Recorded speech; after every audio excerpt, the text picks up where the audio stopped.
The first serious discussion about actually starting an aviation program probably occurred between Dean Clifford, who at the time was the dean of the business school, and myself. We started brainstorming about the future of aviation and the fact that all of these World War II people were managing fixed base operations around the country. And the real focus of the aviation program from its earliest inception was not to be a pilot training organization. Pilot training was to be kind of an ancillary but necessary part since it was aviation connected. But the real purpose was going to be to prepare the future managers, the future people who were going to run fixed base operations and eventually airports. Well, I suppose it ended up in business because John Odegaard was teaching accounting in business. And he was thinking that we should develop a program in aviation and get into the next century. And being a very persuasive fellow, you know, he worked on it a lot, more than he did on the accounting. And he came in and I was getting older at the time, and I suppose that I was more yielding than I normally would be. But he came in and we talked about it in the area of transportation, which was a field in business. And so it was that little crevice that he crept into and expanded. And that's how it started. It took a certain combination of individuals to come together to do all this. And Tom Clifford being a very important part of it, because you wouldn't find a typical university president that would be so supportive for the program. And that was not necessarily a popular position to take. I say at least 85% of the academic faculty felt, you know, that aviation didn't belong on a conservative academic campus, that it was more vocational rather than academic in nature, and that and of that 85%, I think about 60% were very vocal about it. And so there wasn't what I would call a totally friendly attitude towards what we were doing. And I think if for nothing else, and John and I used to talk about it in retrospect, the fact that we weren't that accepted was probably one of the most motivating things that could have happened. The program had some very difficult starts. Now, obviously, when it started with a couple airplanes and 12 students, and those first classes were actually taught. Those first classes were actually taught in the basement of the current law school building. And my office was one desk in a corner with about 6 other people down in the corner of a basement, and we used a classroom down in the other corner of a basement. The Gamble Hall, the new business building, which had been, of course, instigated and promoted by Dean Clifford, who was also vice president of finance, was under construction. And so we lobbied rather strenuously to move into that, since we were now a legitimate part of the College of Business. When I came aboard, incidentally, John promised me an office, and he said, "You'll have your own telephone." And I ended up in a closet up in the first floor of Gamble, and they put some vents in the door so I wouldn't suffocate. And it had one bulb in the center, and they put a bigger bulb in for me, and a desk, and that's the way I started out. That was my office. I don't think anyone can imagine the enormous commitment of those early faculty members. You just can't. They did that as a labor of love. And as a consequence, the students were really got into the spirit of things, and they became a very close-knit unit. Very, very close-knit unit with great loyalties. We hired Lee Barnum as our first faculty member and our first chief flight instructor. He came out of Fargo. He was chief flight instructor for Cundred Aviation. And of course, a person who was a really big supporter, and we had a lot of difficulties because we had people in the aviation industry that didn't want a university involved in aviation, and we had fixed base operators that viewed us with restrained enthusiasm. At the time when we were having all these difficulties, the head of the FAA was a gentleman by the name of Les Severance, and his title was managing inspector. And so he was the head of what they then called the GATO office, General Aviation District Office. They don't exist anymore. They're now all called FSDOs, Flight Standards District Offices. He headed that office in Fargo and became very good friends with Dean Clifford and myself and supported us and gave us a lot of moral support at a time when we were having a lot of difficulty. He knew of Lee Barnum and suggested that I come to Fargo and meet Lee Barnum. Lee Barnum was hired to teach the ground school and do quite a bit of the flight instructing. And he was a very meticulous individual. There was only one way, and that had to be the right way. He was well liked, and he was quite a gruff instructor, but he was fair, always. The Cloud City involvement of the aviation department was a very important turning point for the whole organization. We were living on a shoestring, and we were just barely making it and carrying a deficit and trying to figure out how we were going to cover the deficit next year, or whether we could get a few more students or we could raise our rates or whatever we needed to do. And we were trying to acquire grants and contracts and different things. My recollection is I think we got involved with the weather modification sometime around 1975. And the idea there was that we would, and John was constantly looking for grant monies to support us, and we needed some equipment. And it was with the Bureau of Reclamation that we got started, as I recall. I think that's the thing that really turned the corner for us, started us bringing in research funds, and started then developing a research activity that became one of the top atmospheric science research groups in the country. We had some very strong supporters in the sector, I'd say. Mark Andrews got our very first buildings for us. You know, he just terrific. The first two buildings over here in CAS 1 and CAS 2 were all a direct product of Andrews' ability in Washington. He got the money for it, flat out. And then later on, after he was out of the Congress, we were very fortunate that Senator Burdick stepped in, and then he took the next echelon. Bryce Streibel is a very powerful, influential legislative leader. He decided to help us, and at one point Bryce came to us and said, John, I want to take you to Washington. We'll go down there and open up a few doors, and I want to take you down. And so we went down. Bryce paid for all of his own expenses, bought his own airline ticket. We made all the arrangements, and we went down and started holding a series of meetings with all of our legislators. And in that process was responsible then for helping us attract a lot of our research dollars and some of our research activities. So he did a great job for us. The development of the Spectrum program was a concept that we had with a number of people at Northwest. Joe Lipinski was a big leader in that. And the reason they were supportive of that is they all realized that Northwest was the launch customer of two brand new airplanes.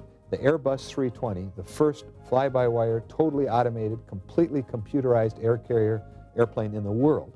And the second one was the 747-400. So A, we got new airplanes coming on board. B, we're going to have big retirements coming up. C, we got to do things differently. China Airlines was an organization that came to us at a key time because we were developing the Spectrum program. We had the concept of what Spectrum should be, and along came China Airlines. They were very important to us. They were a launch customer at a key time. They were like the NSF grant that we had to have to stay alive back in 74. I think the model of CAS is going to be emulated in more entities in higher education as you go along in the next decade or maybe the next half century. I think it has to have that way. Education needs to come more in touch with what people are doing in the economy. You know, we can't just be ivory tower. The sophistication of the technology in the Center for Aerospace buildings is just really something else. The kinds of things that can take place in the classroom, in the CAS programs is really unrivaled on the rest of the campus and literally in many, many other institutions in this country. The kind of distance learning capability that we can do through our uplink, downlink capability is really the wave of the future. I mean, those are the kinds of things that we're, as a university, going to be more and more focused on in the future. So I've never had any doubt about the fact that CAS really is one of the leaders, if you will, of the institution. It is an organization which is demonstrating the direction in which the entire institution is going to have to go in the future. I think that our future role is going to be an international role. We started in Grand Forks, North Dakota, and we expanded into North Dakota, and then we grew regionally. Pretty soon we were having a national influence. Now we appear to be having a major international influence, and if we are smart in leveraging that, I think we can do great things for the aviation industry, and at the same time we can certainly promote the Center for Aerospace Sciences and the University of North Dakota and the state of North Dakota.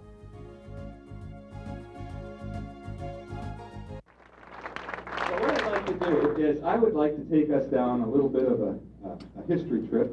Aviation got started in 1927, so it was some 40 years later by the time then that the Flying Club was rapidly growing. And sitting in our audience tonight is Don Johnson. Don preceded me as president of the Flying Club, and he is the first graduate of the aviation program, and now, of course, a captain with Northwest Airlines. Anyway, we started off then with the Flying Club, and it started to grow. The Flying Club was the foundation of this organization, and it continued to grow. We got out of Hawk and bought a couple of airplanes. We purchased that Mooney 8159 Echo, and if we look way over to the right-hand side, we got into the glider business. Now, we had a local man who happens to be with us today, Jerry Dunleavy. We scheduled all of our flights here. Jerry was a glider enthusiast and glider pilot, and he happened to be a glider examiner as well.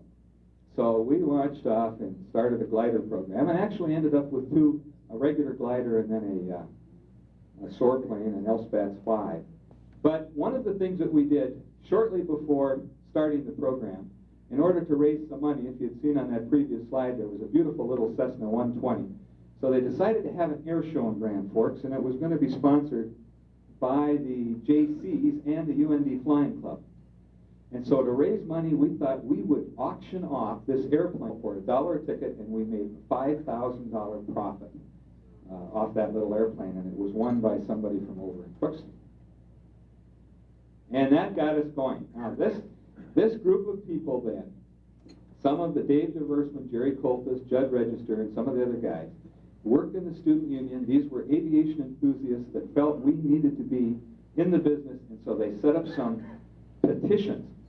The petition to have the university teach one class for credit, and they had 400 students that signed those petitions, and that launched the first aviation class. Now somebody had to approve that.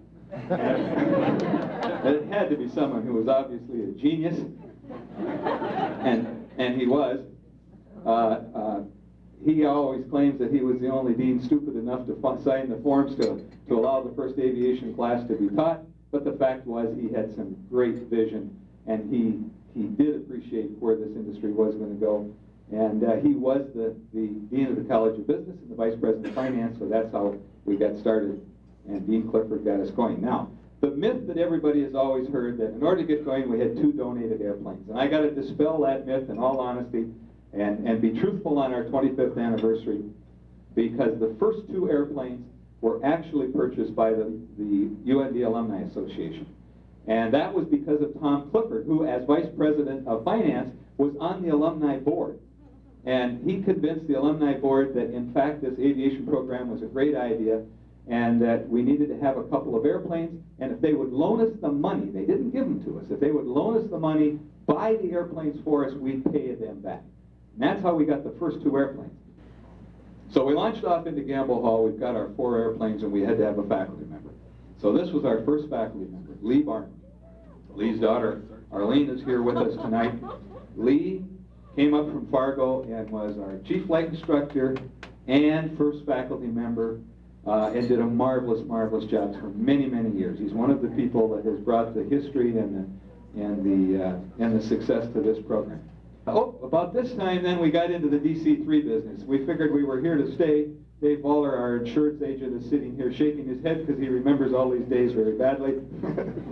And I got a call from Gary Kitely, a very good friend of mine from Auburn University, and he said, God, did you get one of the DC-3s from Harry Bradley? And I said, what?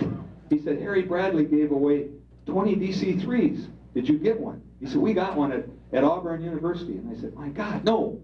Who's Harry Bradley? And he gives me his phone number in Houston, Texas. I get the guy on the phone right away. And he's not very nice. He says, nope, I don't have any airplanes. I gave 20 airplanes away. They're all gone. I've given them all away, and I don't have any more. Boom. That was it. I don't think he said goodbye.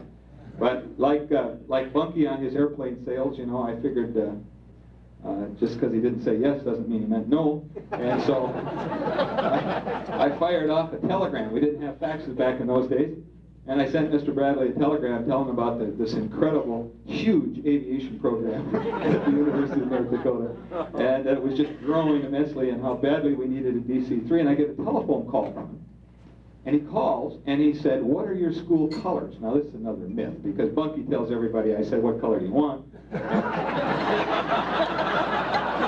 you know, what really happened is I said, well, they're green and white.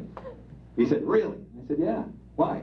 Well, he said, I gave my best airplane. I had my own personal airplane. It was green and white. I gave it to Rice University. They kept it for 2 weeks and they flew it. They called me up and said they wanted me to pay for a paint job because they wanted it red and white in their school colors, and I took the damn airplane back. He said, if you want it, you can have it.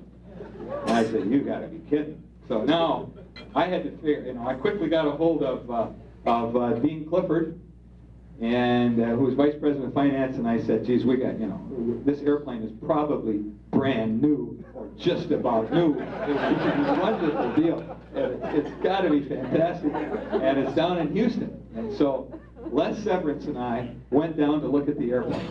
And we look at this airplane. So we call up, Les looks all through the airplane. We call up Tom Clifford and said, geez, the airplane, you know, I'm on the telephone. I said, oh, it's just great. Really looks great. It's just, you know, the tires. And, and of course, Tom said, let me talk to Les.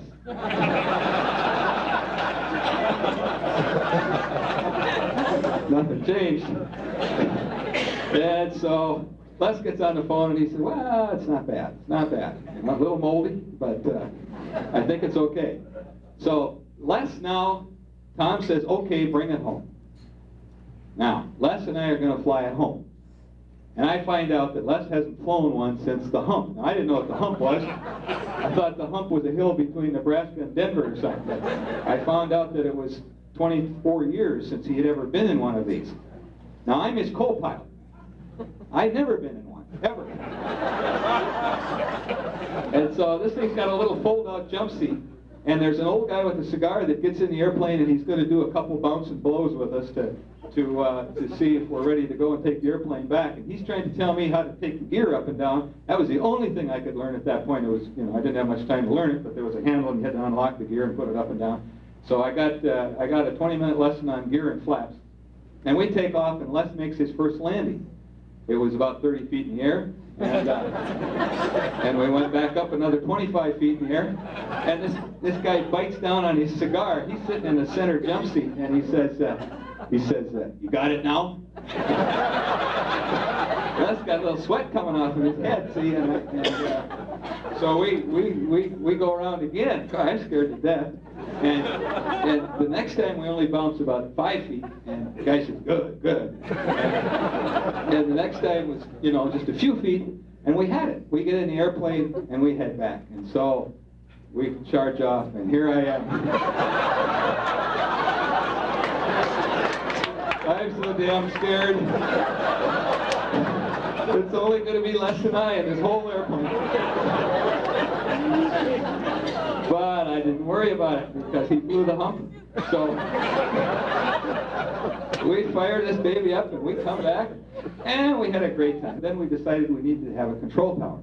So we launched in 1970-71 the first air traffic control program, and one of our first students was none other than Jean Haley, who came to us from Tracy, California. And she had a very interesting career, wrote one of the great books on flagging called Expert Flagging, of which we still have 5,000 copies. And now Jean graduated, one of our first female students. She is a captain and was the first female pilot hired at United Airlines and is a captain for United Airlines. And we're delighted to have her with us here tonight. Jean Haley, please stand up.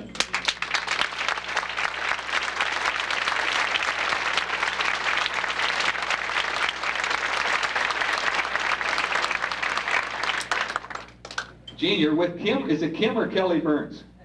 Kim. Kim Burns is a UND graduate, aviation administration, I think in about 78. She was a flight instructor here. And Jean is pictured with Kim flying a United Airlines airplane. Now we were growing and we needed more airplanes. And we had nowhere to turn. We got our 2 airplanes from Ernie, and Tom couldn't threaten him anymore. The Alumni Association still only had about 8 or 10, 12 payments made, so they weren't about the loan anymore.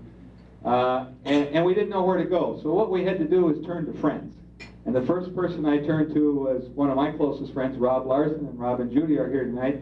And I talked Rob into leasing us an airplane. I said, okay, Rob, you owned a furniture store then called Budget Boys.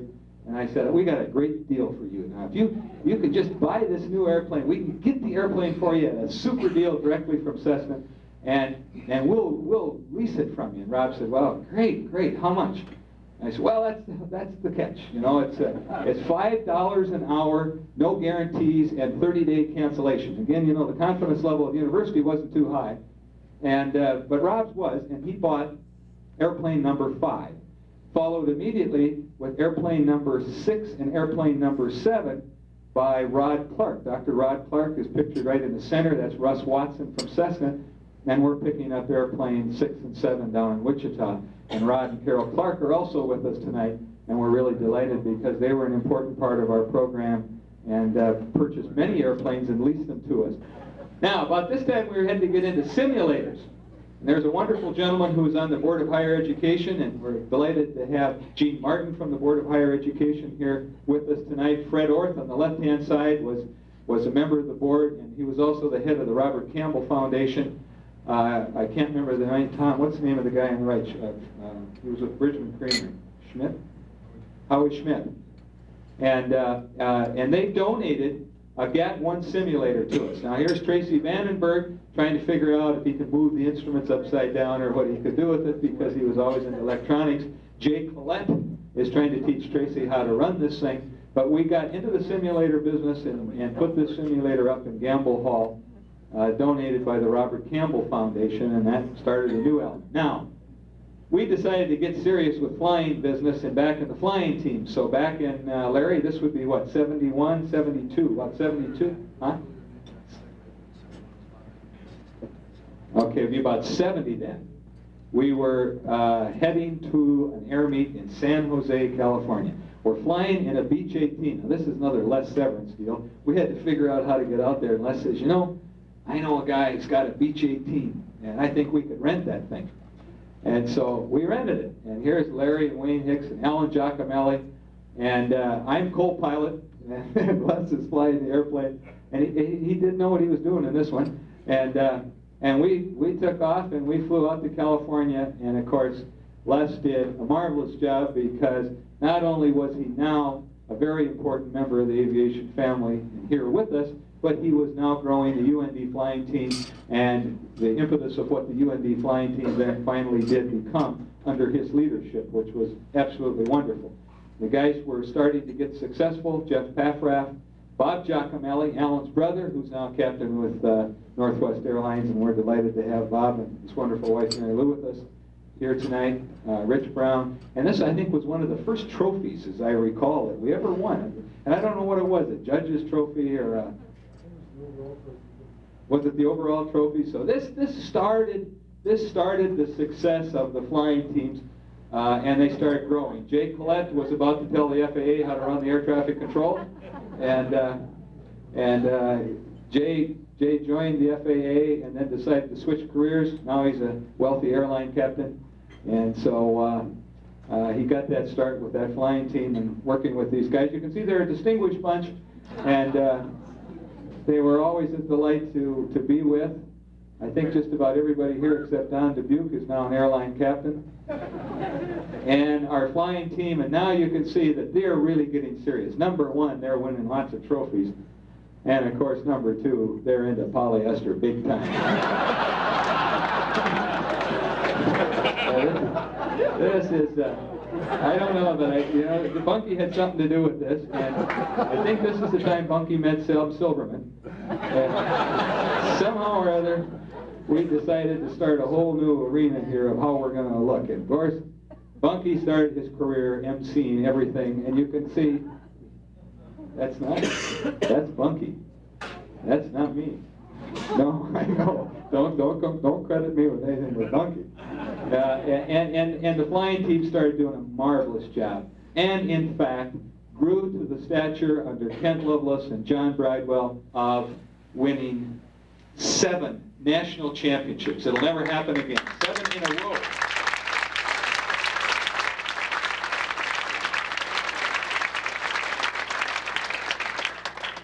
Now, in 1974, this gentleman joined our organization.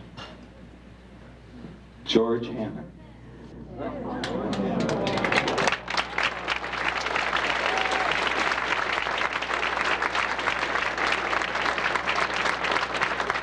He absolutely hasn't changed a bit, and we'll see that in just a minute. And he was joined by Dana Seward.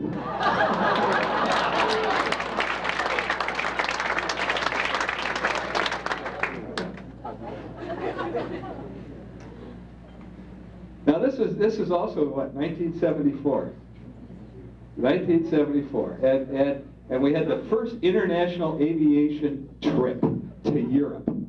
This is arriving in downtown Paris, and you can see Tom Salander, who's with us today with his wife Becky, and Mike Thorne, Tracy Vandenberg, a whole bunch of folks. We just arrived, totally jet lagged.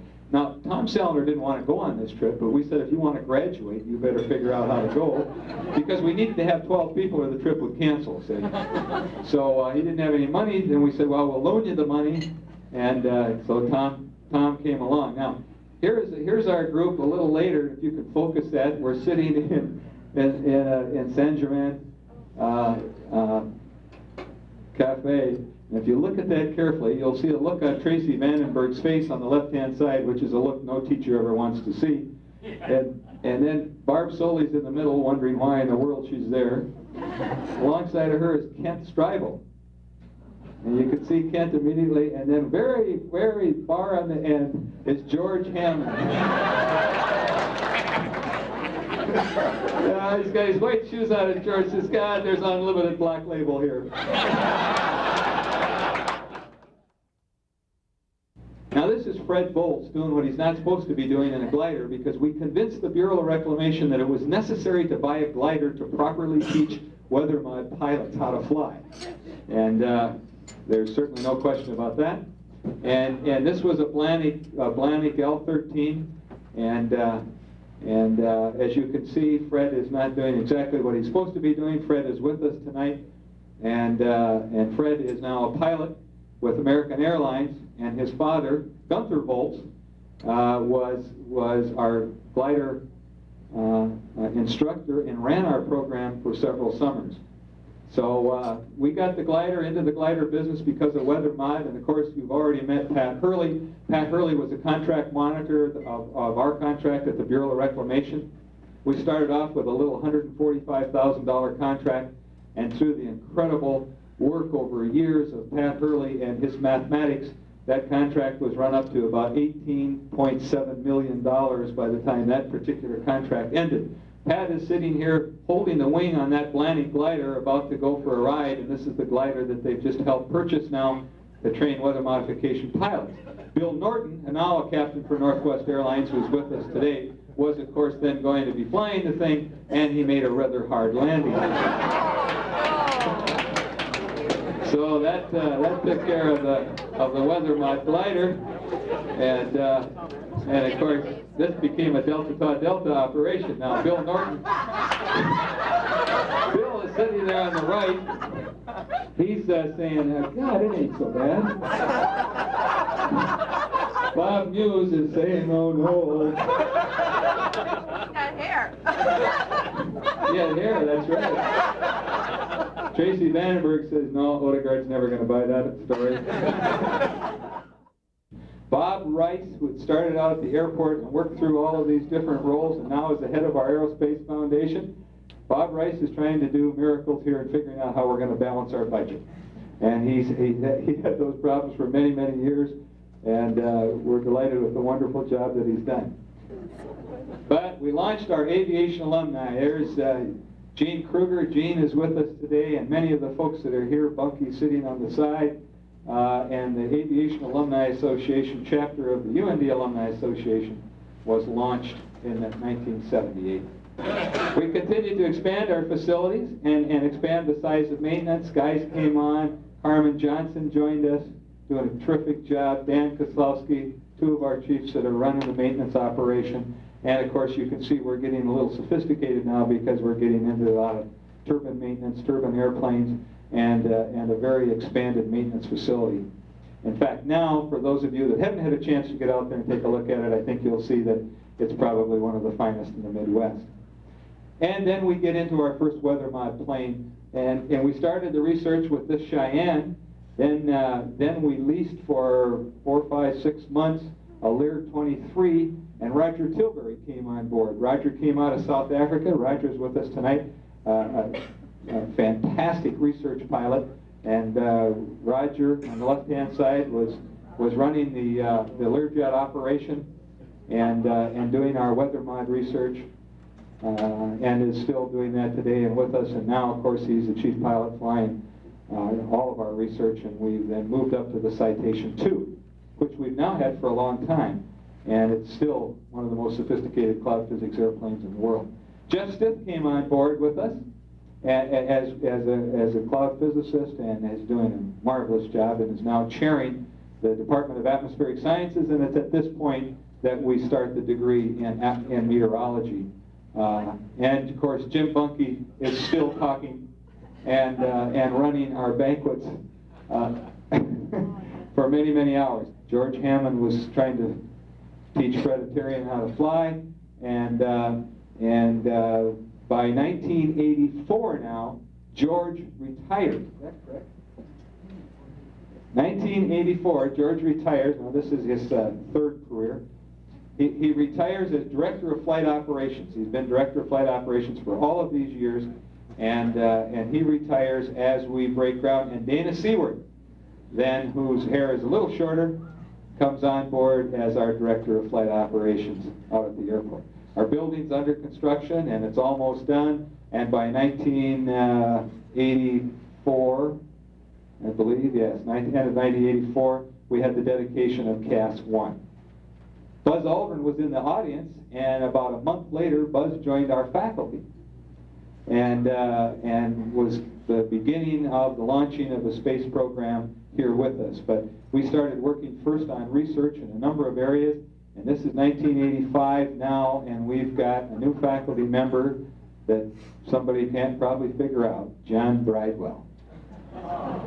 Our building's under construction now. We've broken ground and started CAS 2. You can see the construction of CAS 2. There's nothing, of course, over across the street except the Goodman store where CAS 3 was eventually to go. CAS 2 was completed. Jake Garn had just finished his famous Garf and Jake spaceflight shuttle flight, and came back and dedicated CAS 2 for us. Came up for the dedication as we started CAS 2, and then we ended up with the first CAS 1 and 2 complex as we kind of know it today. Right about this time, now we're into 1986, we came up with the idea of, and we were going to build CAS 3, which was going to be across the street. Mark Andrews provided again some money, And so we approached Northwest Airlines and made a deal. Steve Rothmeyer, the CEO and chairman of Northwest Airlines at that time, to launch this new idea of developing a training program, and this was to be Spectrum as well as a training center. And Northwest agreed then to put up 1/2 of the money to build that program. And we started off with the idea of how we're going to train pilots for the future and build a brand new mission-oriented program, which today is called Spectrum, to take somebody through a 4-year degree, and when they walk across the stage, they are a completed certified airline co-pilot in a small airplane or up into now an Airbus 320. That program is in place and it's marvelously successful. Stu Henney was a part of developing this entire program as an executive at Northwest Airlines, and he was later vice president of Northwest, and recently has joined us and is now here as a part of this team. And Al Palmer runs the Spectrum program, so it's a very successful program. Don Smith is picked as Faculty Member of the Year for the entire University of North Dakota. Now, some of the people that voted for him, if they heard him talk tonight, they would take their vote back. But Don, of course, is a great teacher, and for all of those of you in this room that had the opportunity of being in some of Don's classes, you'll know what great knowledge and experience and wisdom that he has brought to those classes, and he deserved every bit of that reward.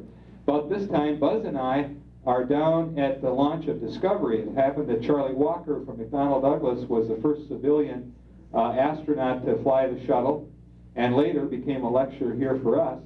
And but a very historic thing happened at this particular thing. In fact, my son was along, and we had a meeting. There was a big party the night before the launch, and it was kind of a VIP party that Buzz took us to, and we met Jack Anderson and several people and started talking about the idea of a young astronaut program. And that was the night that spawned the idea of building a young astronaut program, which later was developed in Washington, and with Buzz's help, the first young astronaut program was launched in Grand Forks, North Dakota. 1 year later then, we started the Space Studies program, which is a master's degree specializing in policy, but also focusing towards commercialization aspects, and is a very rapidly growing program here on campus right now. The chairman of that program is here, and I'll introduce him to you in a second. We broke ground across the street then with this new building. Earl Strindon is giving one of his roaring speeches. Governor George Sinner is here. And the gentleman on the left-hand side that you see sitting there is Mike. And Mike Karam, where are you, Mike? Mike was with Northwest Airlines, became a vice president of Northwest Airlines, and he's now the general manager of our distance learning network and one of our faculty members. And so Mike, of course, never would have dreamt in his life that he would be a member of the faculty at the University of North Dakota as he sat here watching this groundbreaking, but we're delighted that he is. Building progressed very rapidly. From the day we broke ground until the day this building was done was less than 12 months. It was completed in just a little over 11 months and 2 weeks. President Clifford and I are with Daryl Schrader and General Schrader, and we're down in Washington, and we came up with the great idea that we're going to have an altitude chamber. And of course, Daryl says, you know, we get that baby rolled in there, it costs us $4,000 or $5,000, and we're going to be into business. We're going to be into aerospace physiology. We thought it was a great idea, and here we are, $600,000 later. And we have the only civilian altitude chamber in the world, and it's marvelous. And now we've got a great staff of people who are doing a super job running this. Rick Iceland and a lot of the guys are all here with us tonight. And it is the only civilian altitude chamber now in the world. About this time, we were working on Earth System Science, and we finally got the funding for the first phase of Earth System Science. We waited for a year to get the second phase. Leon Osborne is breaking ground on the Earth System Science building. And a month later, after that groundbreaking, we dedicated the Dwight Whitsett Control Tower at the Grand Forks Air Force Base. And we had his family, and we're very happy to have Janine Whitsett and Todd and his wife with us tonight, who are a very special part of our family. And the tower was dedicated to the memory of Dwight that following month. Ken Polovitz caught with his pants down, now joined us as an Assistant Dean of Student Affairs. And we're into 1991, 1992. First System Science building is completed. Probably one of the most magnificent buildings in the state of North Dakota, or maybe the Midwest. It's a beautiful, beautiful structure. And of course, we were able to add to that all of the computers that we have. And so this beautiful facility is opened and it's dedicated, and very, very appropriately, it is named Clifford Hall for the guy that did a marvelous job of not only helping make a lot of this possible, but being the real godfather of the Center for Aerospace Sciences. Our air traffic control program had some new happenings. We had created an ATC simulator, and we started a new program. Joe Kosicki is here from the FAA. Our simulators are connected airplanes and ATC simulators, and we now have the capability of turning out kids that have completed a 4-year degree and are all certificated and ready to go to work for the FAA, who now needs nobody. But that will be changed very, very quickly, and we hope to have some of these people going into a direct pipeline. In the meantime, we're training mainland Chinese. We have 4 classes a year of mainland Chinese, CAAC employees, and we just completed a class of Russians. As Russia is opening up and mainland China is opening up, there's an important role that we are now playing as we start flying airlines, and these people need to know how to control airplanes. And we have just launched now our new future, which is distance learning. Joe Kosicki also is a part of the funding of this, along with IBM and the university. Scott Bergstrom is the director of distance learning. Mike Karam, who you've met, is the general manager. John Ness is the network manager, and this entire operation now gives us a compressed signal, interactive satellite teaching facility, state-of-the-art in the world. And they'll have the capability, and we are online now teaching classes, and this will expand rapidly in the future. And very shortly, right behind the CAS 3 building, we plan to build, breaking ground this fall, or this spring, a visitors conference center. And all of these facilities will connect with these second-level gerbil tubes. So there's some interesting things happening. We haven't got time to talk about what we're going to do in the future, but when we look at the past and we look at how we got to where we are, it's the trilogy. The Father, Son, and Holy Pilot.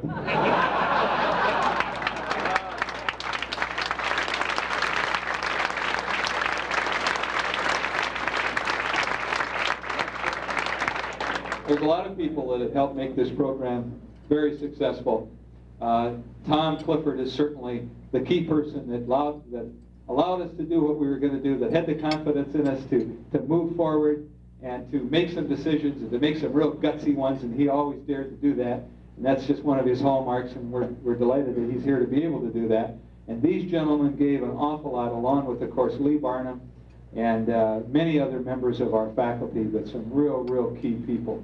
But the final and the most key of all are you alumni and all of our students who come here from all over the country, and in fact all over the world, that have the confidence to give us some time in your life to let us help prepare you as best we can for a productive future. And we've been extremely successful when I take a look at the people that are sitting in this room and the marvelous job that you've done. We're very proud of you, and on the rest of the faculty in the Center for Aerospace Sciences, thank you for being here, and thank you for giving us this time. I appreciate what we're doing tonight. We'll look forward to working with you in the future, and we'll hope that you have a very good weekend back in Grand Forks with us. Thank you.